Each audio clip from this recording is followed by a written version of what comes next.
Welcome to Lectionary Call-In for Tuesday, December 13th of 2022, where two laypersons, a pastor, and an academician gather for about 45 minutes each week to discuss the Gospel Lectionary for the coming Sunday, and this Sunday is December 18th, the fourth Sunday of Advent.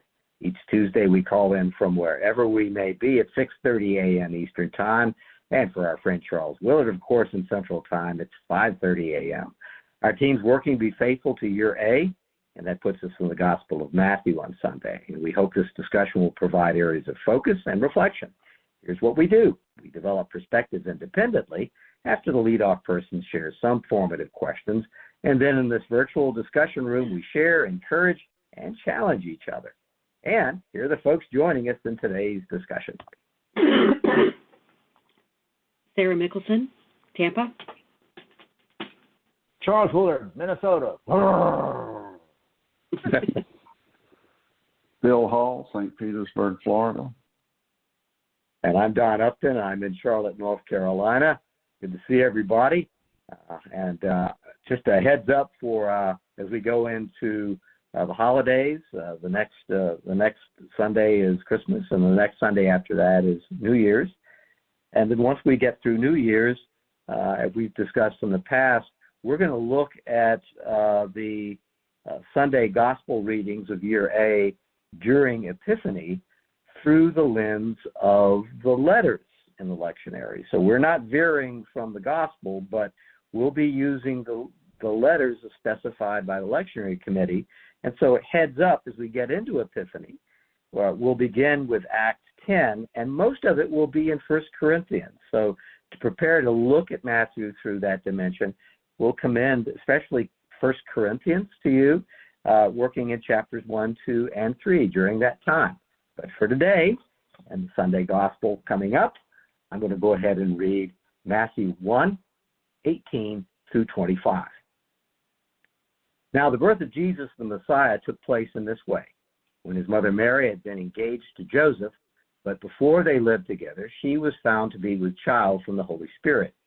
Her husband Joseph, being a righteous man and unwilling to expose her to public disgrace, planned to dismiss her quietly. But just when he had resolved to do this, an angel of the Lord appeared to him in a dream and said, "Joseph, son of David, do not be afraid to take Mary as your wife, for the child conceived in her is from the Holy Spirit.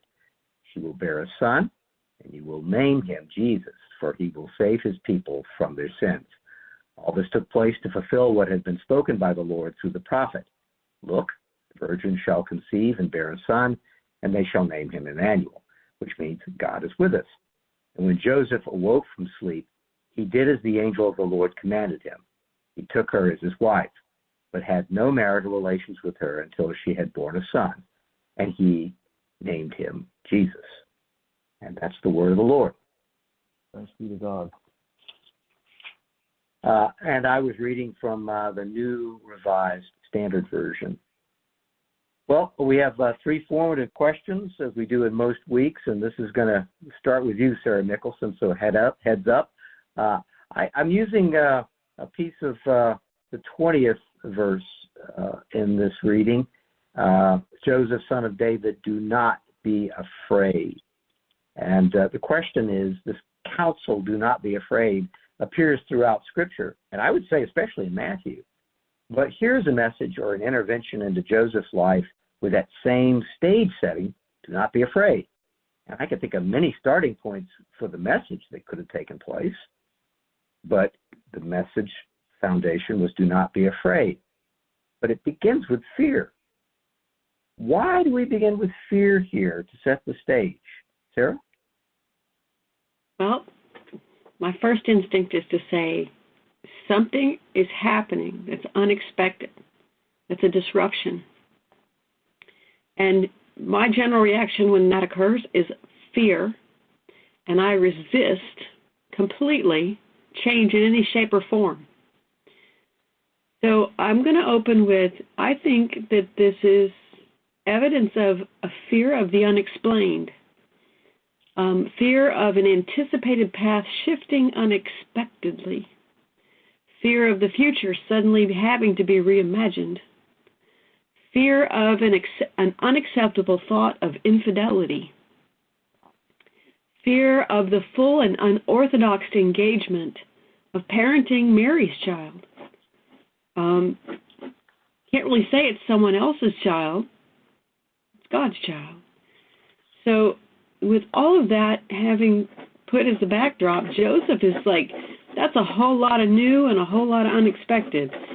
I think what I'll do is just quietly let Mary go after this and not step up to that opportunity.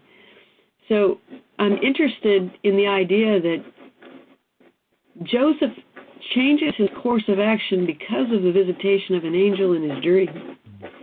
There are 4 dreams that Joseph has, but this is one of them. And in each of those dreams, something important happens, and Joseph has to change his behavior or his course of action, right? So they go to Egypt as the result of one of these dreams to avoid Herod. So there's this beauty that Joseph is accepting and has the courage to do something that's unexpected. And I think that takes a lot of courage for us. And so I think that that's part of it, is the fear of change, the fear of what's expected, the fear of what's unexpected. And I'm wondering if that resonates with you. Thank you. Bill Holm, what do you think about the foundations of this passage laid on Do Not Be Afraid? Here's where I went when I worked on your question, Don. I think any Bible study or engagement with Scripture is a both and.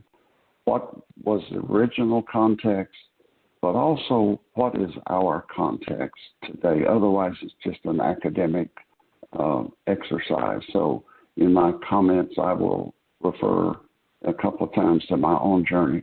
Sybil and I, my wife and I, had the privilege of 10 days in Israel a decade or so ago. I remember well standing in Nazareth, and the most powerful impression that was made on me was how literally how closely people lived, in some cases side by side, a small village, so that this wasn't Tampa or St. Petersburg. This was a small town, even smaller than the town in which I grew up, where there was one gas station, one general store, and everybody knew everybody. So that I have empathy for Joseph. I sense tension. Remember, it says he was a righteous man. However you want to interpret that word, he was a good man, and I think this story commits it. He wanted to do the right thing. His social norms demanded that he divorce her. Many of us are familiar that engagement then was somewhat like we think of marriage. They weren't to live together, but they were committed, and the way to end an engagement was a divorce. His society told him to divorce her, but this messenger says don't. And it's interesting, and I'm making a lot of a few words. It says he planned to dismiss her quietly, at least compassionately. And the next word is but. But just when he had resolved to do this, an angel appeared and said, Joseph, son of David. That there's power in that. He was in Matthew's chronology is in the line of David and Joseph, not of Mary. Technically, Joseph was not, we believe, Jesus' biological father. So I feel for the tension and the fear that Joseph felt. Now, I grew up in a culture in the South that said, in terms of race, separate but equal. I start college, I become a history major, my eyes are open, I see it as evil, and when I came home on Christmas vacation and people, family and others were speaking out of the separate but equal culture, there was a tension. Do I say something? Do I reveal how my journey has changed? In a few cases I did and was met with anger. It's an analogy. Analogy, not identity. I'm not saying it was exactly the same, but I think the fear was gone, and a very real fear, maybe in a sense a necessary fear. My culture tells me to do this. My faith is leading me here. I think that's what the fear was about. And I think Joseph was a righteous person, but it reminds us that doing the right thing is not easy. Thanks for the question. Thank you. How about you, Charles? This starting point of do not be afraid, do not fear. I'm going to pass with appreciation. I will accept your passing with understanding, but I also will be interested as we go through if there's a way to tie the fear into every question that's coming in as we go. I'll take a crack at it too. It builds on I think, Sarah, what you said, because there are so many dimensions of how fear plays out, especially in this gospel. And in the year coming up, since we're going to live in Matthew for the most part, I think we can revisit fear all the way. This is the gospel with the torn veil. This is the earth shaking. This is the dark crucifixion. This is the gospel of the Great Commission. This is the gospel of great violence. This is the gospel of domesticity. So I think fear is an obstacle to context and understanding and teaching throughout Matthew. We see it all the time. It must be a front end of conversation to clear the table, so that the work of thinking and planning and remembering can take place. In this case, it says, do not fear to take Mary. There's even context. It's domestic in many ways. Be the partner, be the father. He doesn't even know he's going to be a refugee at that point. But just engage.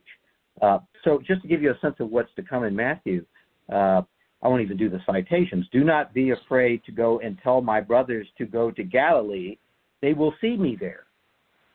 That's post-resurrection. Do not be afraid. How about this one? Do not be afraid, for I know you are looking for Jesus who was crucified. That's Matthew. Do not be afraid. All these contexts. And I think, just for thinking as we go through, and Sarah, I think this is where you were going too, is the removal of fear is a very important part of our walk, of our ability to understand context, to recall scriptures, to remember Jesus, that all these things are not possible without the removal of fear. It's almost like a Christian discipline that is said. Jesus appears. Do not be afraid. Why? Is it as simple as because you're not listening? You will not recall what you saw, what you heard? Thinking back to the prior weeks in Matthew, in Advent, are you the John reaches out? Are you the Christ? Are you the one that's coming? And Jesus is like, have you seen? It's almost like every time these questions come up, Jesus is like, first of all, don't be afraid. Let's clear our head. Are you watching? Are you listening? So I think the work of thinking and planning and remembering can take place. And here we are in a domestic setting saying, do not be afraid in terms of the partnership of this couple and what needs to take place. So those are my thoughts. Let's go to the second question. And Bill Hull, I'll send this your way. Why or how does the telling of Mary and Joseph's story matter to the Gospel of Matthew as a whole, while others may tell it differently? This is an important part of Matthew, especially as we're putting it into Advent. So why is the author of Matthew saying this Mary and Joseph story, specifically the Joseph perspective, matters in the book? What do you think, Bill? Yeah, and I think it does. And we'll come back to this, I think, as we continue to journey through Matthew, because I think what's introduced in Matthew's narrative here is a signal of what's to come. I'll make this note briefly. There's not a direct parallel to this exact story. The closest is in Luke 2, where it says the decree went out. They traveled from Nazareth to Jerusalem, etc., and were registered, and the baby was born. So Luke introduces the birth narrative a different way. One of my favorite commentators on Matthew is Frederick Dale Bruner in a 2-volume commentary. And for the sake of conciseness and time, I will read a portion of a quote where he addresses your question, Don. He says, "Seen in the context of the whole gospel, with its especially," and he doesn't just mean the Gospel of Matthew, the seen in the context of the whole gospel, with its especially embarrassing crucifixion, the embarrassing pregnancy of Mary, the first narrative in the gospel may have served Matthew's purpose by showing at the very beginning that God's ways are now our ways, and that God's righteousness is not our righteousness. Matthew likes to surprise readers by preaching the gospel in unexpected ways. That will continue throughout, I would say throughout all 4 gospels. That phrase, God's ways are, and I would modify it, it's like God's ways are now to be our ways because God's righteousness is not our righteousness. Back to your first question, Don. God's righteousness, as interpreted by culture, was Mary is disgraced, she should be dismissed.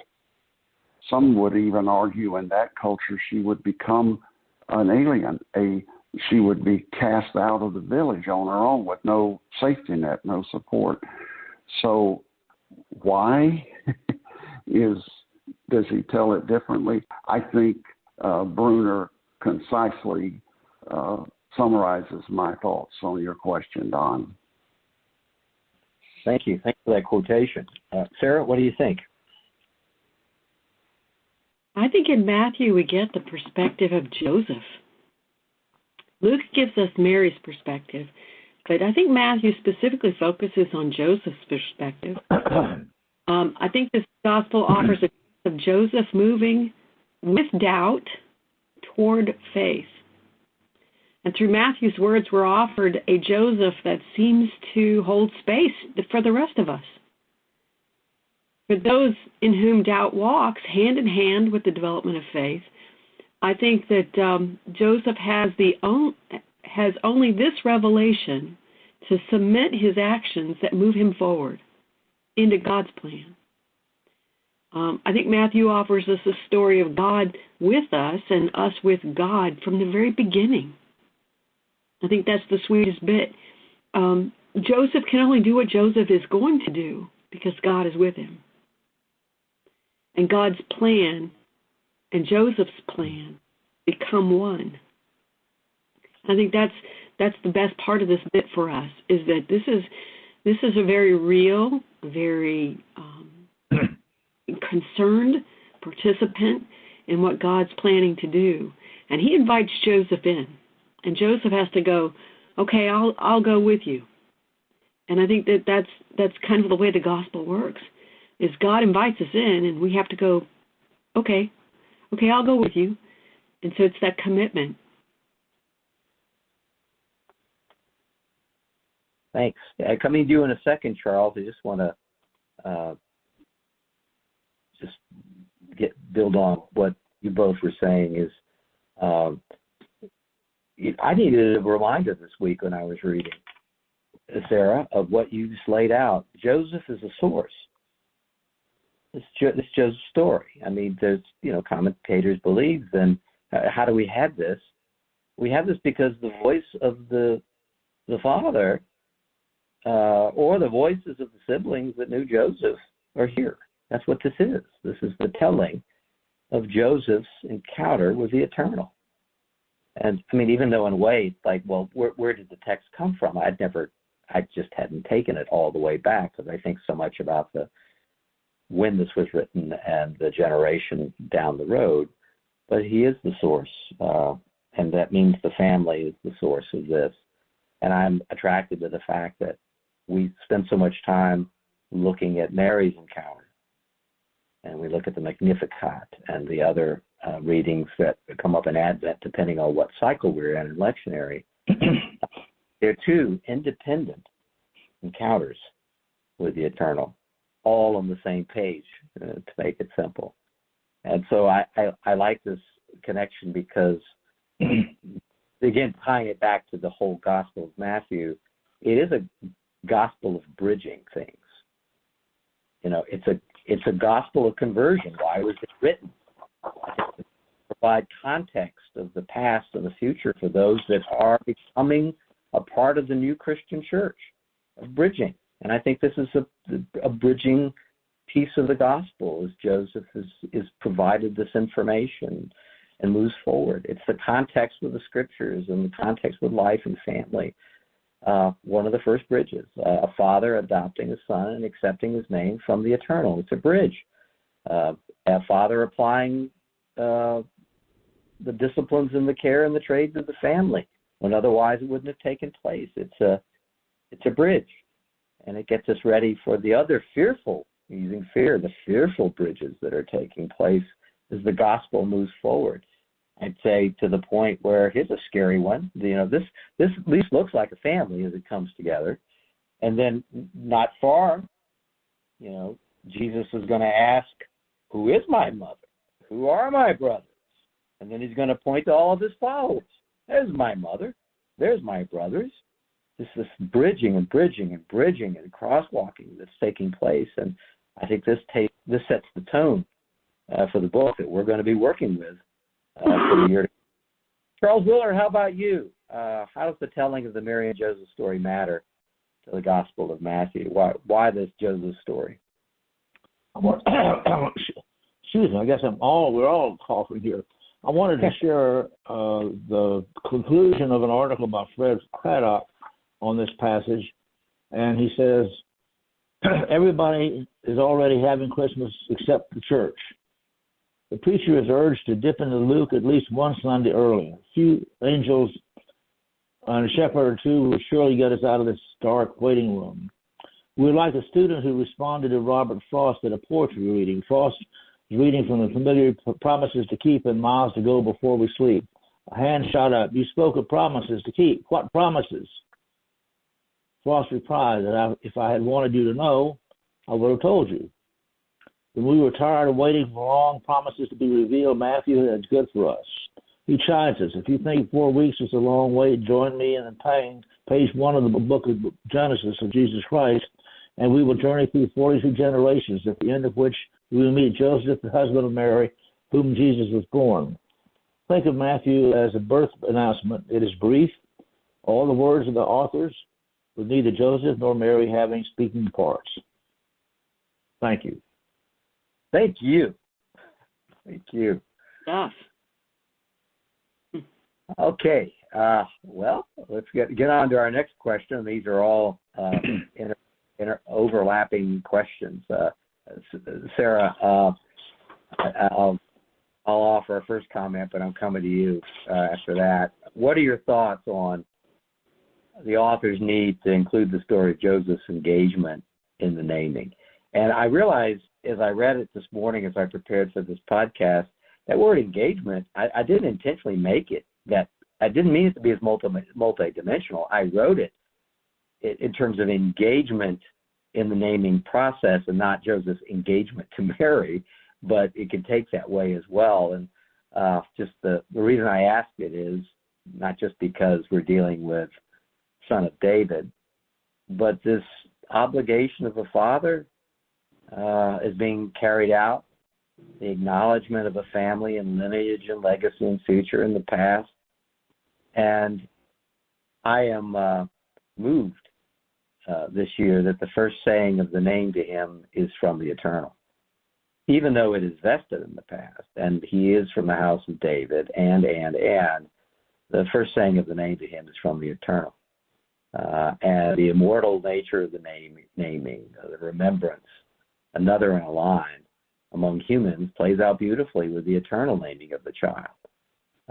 And the name of the child is on our lips today. And I guess what I'm trying to say is it's tied to tradition in terms of, it doesn't matter what tribe, what community, where are you from on the planet, there's usually some system that honors the family, that honors the past, that honors the ancestors. I mean, it's simply put, my name is Junior. I am a second. I'm not a third. I'm not a fifth. I'm not a... They're surrounded by Romans, by the way, who just obsess over the numbering of siblings, too. But that tradition is still honored, but honored from the eternal. And what I'm saying is my family's names may be there in hundreds of years without a lot of context, but it takes some work. You have to say Junior. You have to make connections. It's overwrought almost because you can't really get back to the past. You can't get back to what the family really was. Jesus' name is on our lips today, and he has no ancestors. He has the little children. He adopts everything. He adopts just like he was adopted by Joseph. But his name is on our lips today without the need for the succession or the naming or the overwrought memory or the protection of those who've passed. Sarah, I'll go back to, in the many of the Gospels, they go to the tomb to memorialize, to take care of the body, to try to work, to remember. But his name is on our lips today because he's alive. And in the beginning was the Word, which is, I'm bleeping into a gospel, but I think Bill Hull will be there next week on Christmas Day. At that, I'm going to look towards that in the lectionary for this year. Next week, we shift to John, and it's going to begin. In the beginning was the Word. And so we have that family, that connection in a way that is cosmic as Joseph is listening and accepting that, having put fear aside. Sarah, what do you think about this? The Joseph's particular engagement and the naming of Jesus. Well, I was happy to read Mark Davis's blog this week, specifically his blog for December 11th, and his blog's name is Left Behind and Loving It, and he lifts up in verse 21 this sequence of words: she will, you will, he will. And it says all three verbs here are future and assigned roles to Mary, birthing, Joseph, naming, Jesus, saving. The subjects of she will bear, you will call are implied in the personage of the verbs, but he will save has a pronoun attached to it, which I will take to signify that Jesus' role is the only one that is most emphasized in this verse. It's because Joseph stands with Mary that Jesus can save. It's the engagement of Joseph, the commitment of Joseph to protect and keep the baby and Mary safe that lets this whole gospel start to unfold. I think that there's something lovely about that God's commitment to save the world requires man's participation or human participation. And I really liked that it is Joseph's opportunity to affirm God's plan by naming the child Jesus, as he was told in a dream. I love that. It's like an affirmation right there. Boom. And thanks for bringing in the Davis work on this week. It's great. Hey, Charles Willard, we're talking about Joseph's role in the naming. Why is that important here? I'll leave it to y'all.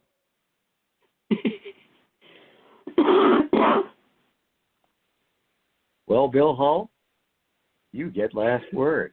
What do you think? Sarah, I also was captivated by Mark Davis's that portion. Thank you for bringing that in. Don, this illustrates our process. When I read your question, my brain velcroed to engagement in terms of with Mary. Now, I saw the phrase in the naming, but when you introduced it just now, I went, oh, Phil, you didn't really focus on what Don asked. You got captured by the word engagement. So I'll share both of my thoughts, what I plan to say about engagement to Mary and his involvement in the naming. Very briefly, you're right, these questions overlap. I'm echoing my response to number one. Joseph being engaged to Mary and being a righteous man created tension between commitment and boundaries. I'm committed to her, but she has violated social norms. As a pastor, I dealt with people. I believe in the sanctity of marriage. I believe marriage is for life. But there were people who said, Pastor, how much do I tolerate in order to maintain this marriage? Physical abuse, adultery, and the Bible reflects that. One of the Gospels gives no exception. There can be no divorce. Yeah, I think that's Mark. Another one says, except for reason of adultery. And if it is Mark, then that was the earlier one, and the later writer goes, wait a minute. That rigid standard comes up against human reality. Are there no boundaries? Are there no limits? But Joseph lived with that tension. Now, the naming. I remind us, as far as I know, it was the custom in that culture that the father named the child. Zechariah named John the Baptist, you remember? So that suggests to me that Matthew is, I think, going to lead us and reveal how Jesus wants to fulfill the law, but revitalize the spirit of the law. There's a tension there between exact reading of a boundary and then God's righteousness. Jesus dealt with the woman taken in adultery. That's not in Matthew's gospel, but it's in John's. That whole tension between fulfilling the law is coming to a different understanding of what God means by righteousness. Righteousness is not meant to destroy relationships or people. It's meant to hold up a standard that we all fail to reach to. The New Testament word for sin, one of them means missing the mark. You aim the arrow, you have good intentions, but you don't quite hit the mark. So Matthew is saying we're going to stretch the boundaries of the Torah, but we will honor the culture. Joseph is commanded through the God's messenger to name Jesus. I started to say I resonate with the tension that is introduced here. There's culture and tradition.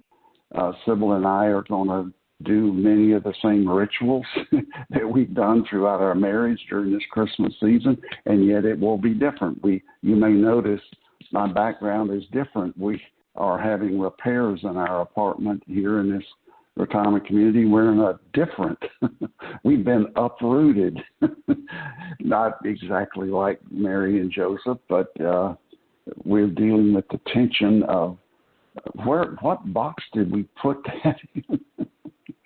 Anyway, I look forward to the tension that Matthew is introducing. Thank you. Thank you, everybody. And for those listening in, just a reminder, into the Christmas gospel readings for the coming 2 Sundays. Christmas is on Sunday. New Year's is on Sunday. Bill Hall is going to lead us next week looking at John 1:1 through 14 in the beginning. And then Sarah's going to take us back to Matthew. And then we will begin Epiphany, where we'll look at the Matthew Gospel through the lens of the lectionary letter readings, which is mostly in 1 Corinthians. So get ahead with us. We're going to have to work hard together as a family and listeners. And we're looking forward to that dimension. This podcast is made possible by Palmacia Presbyterian Church. It's at 3501 West San Jose Street. That's in Tampa, Florida. And for more information, you can go to palmacia.org. That's PALMACEIA.org. We always commend that site to you for great sermons, classes, prayers, reflections, outstanding music, opportunities to participate in communion. So check that out. And we like hearing from you. If you want to send us an email, send it to lectionarycallin@palmacia.org. That's lectionarycallin@palmacia.org. And for now, you're always welcome, and we'll see you next time.